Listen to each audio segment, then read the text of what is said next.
Hey folks, Mark here, RC Aviation and Crawling, but you know that because it says so on the video title. Here's a look at my little workbench, which is also my nightstand. Yep, and during the day it's a day stand for hobby projects. Okay, I just posted a video a little while ago about doing some air cargo ops, sling loading some cargo and flying around with it with this here WL V950 RC helicopter, 6-channel, collective pitch. That went great until until the end of the video where I took off with the cargo. Well, you'll have to look and see what happens. Anyway, at the end of the video, I had a little minor crash where I fell off the edge of my helipad. Fell off the edge of my helipad just enough to tip the copter over, and her rotor blades hit not very hard, but they hit hard enough to take out one of my servos, which I had already repaired once. So we're going to look at that first. So there's my bad servo here. This is my left aileron servo. Yep, there's my left aileron servo right there. And that was in, that was here. That was located right here. Okay, we got some focus. That was located there, center screen. And it was glued in. And one thing great about this helicopter, folks, is you get all the tools. You get the tiny screwdriver that you can see center screen that fits the tiny Phillips screws.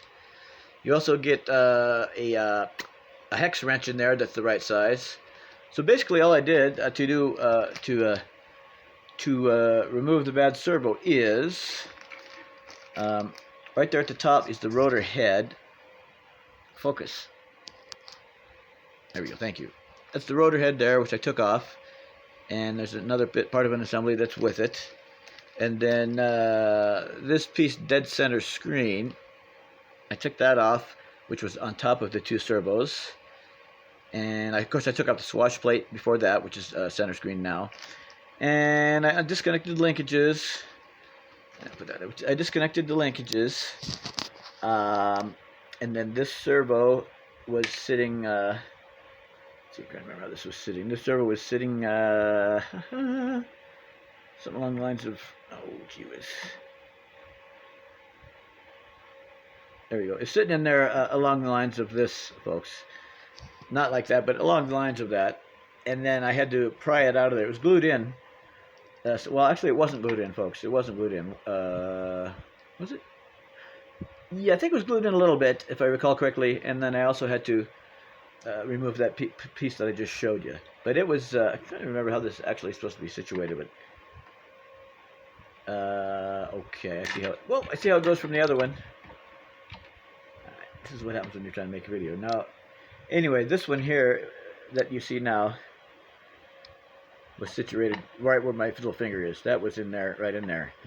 So I removed that top piece I showed you, pried this out, and so now I've got this servo that is obviously the one that needs to be replaced because it's hanging out of the helicopter. Okay, so there's my servo that I'm replacing. I've already ordered and paid for one. It's on the way. However, it's on the way from China, on a slow boat from China.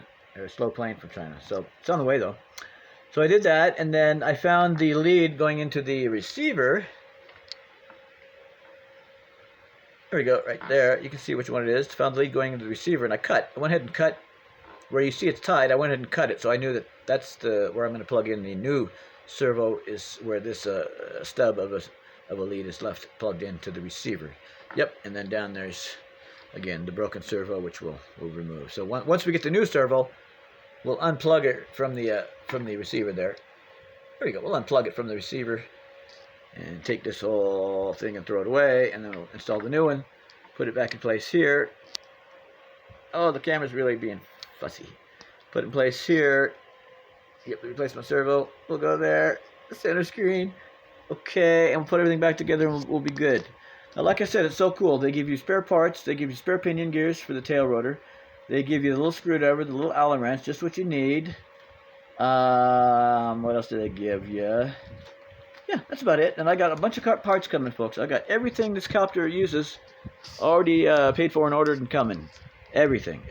So I plan to fly to this helicopter for years. So I've got all kinds of spares coming. So I will always have spares in the hangar. Okay, and then there's our main gear there, which is huge. I guess that's about it. Here's our little circuit board if you want to look at that just for fun. There we go.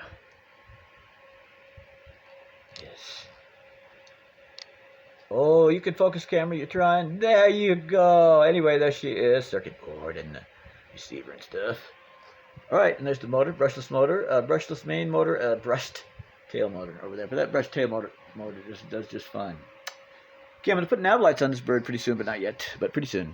I think I'll order the kit on payday, which is, what, a couple weeks away. Alright, now that's the first thing. So now I'm just standing by for my replacement servo to replace that one. And once that arrives... God. Once it arrives and I've installed it and tested it, then she'll be flight ready once again. And my other project is the canopy. Now there's the canopy right there. Now this is something I've been wanting to do for a while, and since I had to remove the canopy to work on the copter to pull out the servo that I damaged, I went ahead and pulled off the canopy too, obviously. So that gave me made it real easy for me to do the next one. I wanted to go ahead and put a scale clear windshield on this helicopter's canopy, so we've made preparations to do just that. All right, so we're gonna put a scale clear windshield in there from the inside, and oh, turned off my light by mistake. Yeah, from the inside, we'll cut it to be shaped like this. Yep, and it'll go right there, but it'll be clear. It'll be clear. Now, of course, you'll be able to see all the electronics and stuff through there. So what I'm going to do is I'm going to take automotive window tinting. Yeah, I'm going to take automotive window tinting, folks, and see if I can kind of slip this on here. We're going to get any cooperation on this? Not really. Anyway, you'll be able to see, let's see. I'm going to put this on pause so I can put this in place, and I'll be right back. Alright, folks, so here's how she is going to look. Let's fix my lighting here a little bit better. Here. Here's how she's going to look with the clear windshield initially. You know, you'll be able to see the electronics through the clear window if you were really, really close. However, what I'm going to do, folks, is I'm going to go ahead and buy automotive. So I'm going to make one of these, just like this one is, that fits in there, but it's going to be clear plastic. And I reuse food packaging clear plastic, like what a big package of salad greens comes in, for example. You get these you can cut big pieces of clear durable plastic out of those and use them for windows, like I did in my carbon cub as too. So I'll make a new one of these that's clear plastic, and on the inside of it, I will install some automotive tinting, a light enough tint that you can see through it. Right when the helicopter goes, between the sun and the camera, or between the sun and the pilot. You'll be able to see light coming through the canopy, and you'll be able to see that it's a clear canopy. But there'll be just enough of a very light automotive window tinting on the inside of this canopy. Very light, just enough so you won't really quite be able to make out the electronics. Yep. Okay. Yep. I think that's it. Okay. So hope you'll join me for the next flight, which won't be for a while, but coming pretty soon. Thanks for watching. Thanks for subbing. Thanks for your content. For me to enjoy. Signing off in 5, 4, 3, 2, 1, 0.